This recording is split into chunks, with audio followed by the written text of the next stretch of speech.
ఏదో వాట్సాప్ పెట్టావు ఏంటి శ్రీనివాసు? హలో శ్రీనివాసు, ఏదో వాట్సాప్ పెట్టావు ఏంటిది?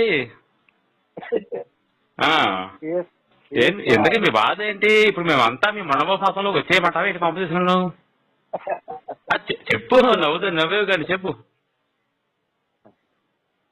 ఇప్పుడు మేము అర్జెంటుగా మేమంతా కూడా మీ వీడియో వినేసి అయ్యయ్యో మా గ్రంథాలు ఇలా ఉన్నాయా అని చెప్పి భయపడిపోయి బాధపడిపోయి మీ మండపంలోకి వచ్చేయమంటావు అంతేనా? ఆల్రెడీ టీఎస్ గారి తెల్లవని ఆ సరళాగా దాన్ని చాలా మంది పాస్టర్లు దింగారని చెప్పి అదే చెప్పుకుంది. దాని కమ్యూనిటీ పోస్ట్ కూడా పెట్టుకున్నాను. దాని విషయం కూడా ఆయన పీకలేకపోయాడు. ఇంకా ఆ వీడియోలు చూసి ఏం చేయాలి? ముందు అది తెల్ల సంగతి చూసుకోవాలి కదా. ఏమయ్యా, రాత్రి నేను మాస్టర్ రాజుగారు లైవ్లోకి వెళ్తే పిరికి నంజా కొరకు భయపడి తీసేశాడు. ఇది మీ బతుకులు. అది సత్తా ఉంటే తొడగొట్టుకుని మేమంతా అన్ని ఛానల్లోకి వెళ్తాము. మీరు వచ్చే ధైర్యం దమ్ము నీకు సరిపోదు. ఏదనంటే వాళ్ళు ఇలా చేశాడు వీళ్ళు ఇలా చేశాడు ఈ దెబ్బా కవరు తప్ప మీ దగ్గర ఏ నబ్బంగా ఉందని. శ్రీనివాసు ఎంతకాలం జనాలు మోసం చేస్తావు శ్రీనివాసు? అదే ఇప్పుడు మీరు ఎంత మోసం చేసినా ఏం చేసినా ఒకటి చెప్తా విను. మేమంతా కూడా ఛానల్స్ అన్ని ఆపుకున్నా కూడా ఎట్టి పరిస్థితుల్లో మీ మతం అనేది వ్యాపించదు అబ్బాయి. ఇది నేను గ్యారెంటీ చెప్తాను. ఎందుకంటే అందరూ కూడా కట్టరగా హిందువులుగానే బతుకుతా ఉన్నారు. గ్రంథాలు పక్కన పెట్టు, దేవుళ్ళు పక్కన పెట్టు, మనుషులుగా బతికేవాళ్ళు చాలా మంది ఉన్నారు అబ్బాయి. నేను ఇంకో విషయం చెప్తా విను. నేను ఏ గ్రంథం చదవను, నేను ఏ దేవుడిని నమ్మను, అయినా నాకు అక్కర్లేదు. అలాగే నీ దేవుడు కూడా అసలు నువ్వు దేవుడిని నమ్ముకుని వేసుకుని నేను నమ్మను. నాకు ఏ క్లాన్ ఓడతాయి అంటావా నన్ను? అదే ఇప్పుడు నేను తప్పుడే కూర్చున్నా మీరు మొరుగుతున్నారు కాబట్టి మేము మాట్లాడుతున్నాం. మీరు మొరగకుండా ఉంటే ఏమీ మాట్లాడే వాళ్ళం కాదు. ముందు మీ మురుగుడు ఆపేయండి.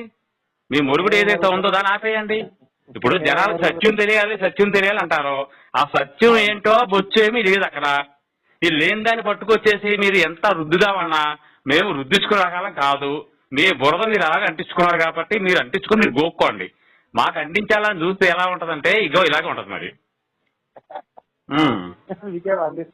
అదే మాకు అంటించాలని చూస్తున్నారు కదా, చూసే కదా ఈ వీడియోలన్నీ పెట్టడం.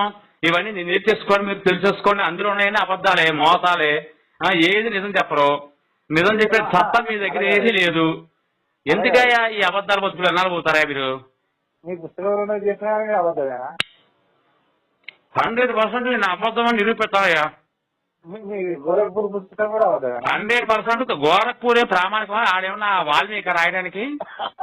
ఏమయ్యా, ఇప్పుడు ఎంతో మంది పిటిసి నంజాగరుకులు వచ్చి అన్నింటినీ కూడా కలుషితం చేసి పాడేశారు. నీళ్లు కలుషితం, గాలి కలుషితం, ఏది కూడా ఒరిజినాలిటీ లేదు ఇక్కడ. ఏసుపాలు కూడా కలుషితమే. ఒకప్పుడు శ్రీనివాసుగా ఉండేవాడు కొంచెం నిజాయితీగా ఉన్నాడేమో, ఏసుపాలు కూడా కలుషితమే. ఎవడే నీ నిజాయితీ ఎక్కడ చెప్పినా అది అక్కడ నీ పుస్తకం కూడా కలుషితమే. ఎందుకంటే ఒరిజినాలిటీ వేరు, మీరు చెప్పేది వేరు. మీ బైబిల్ చెప్పేది వేరు, మీరు చేసేది వేరు.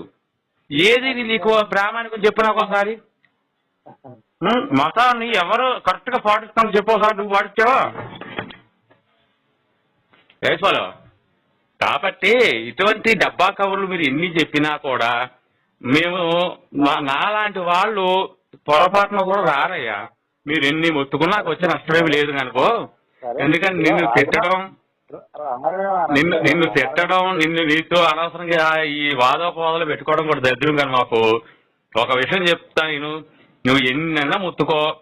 బుద్ధి జ్ఞానం మతం అనేది ఒక తల్లి లాంటిది. ఆ తల్లిని నమ్ముకునే నీతి నిజాతి లేని నంజాగులు ఎవరైనా ఉంటే మారతారేమో, కానీ నా లాంటి వాళ్ళు పొరపాటున కూడా మారయ్యా అనుకుంటున్నామేమో. మారే రకాలు కాదు మేము.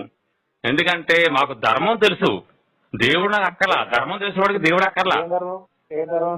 ధర్మం తెలుసు, మరి ధర్మం కాదయ్యో. నువ్వు ధర్మాన్ని మరి ధర్మం అనుకున్నావు. ఆ దగ్గర కాదు మాకు తెలిసింది. తల్లి దగ్గర ఎలా ప్రవర్తించాలి, కొడుకు దగ్గర ఎలా ప్రవర్తించాలి, కూతురు దగ్గర ఎలా ప్రవర్తించాలి అనే ధర్మాలు మాకు తెలుసు. ఆ ధర్మంలో ఉన్నాను కాబట్టి నేను దేవుడు కూడా అక్కర్లేదు. ఎందుకంటే ధర్మంగా బతికేవాడికి దేవుడు అక్కర్లా. ఓకేనా?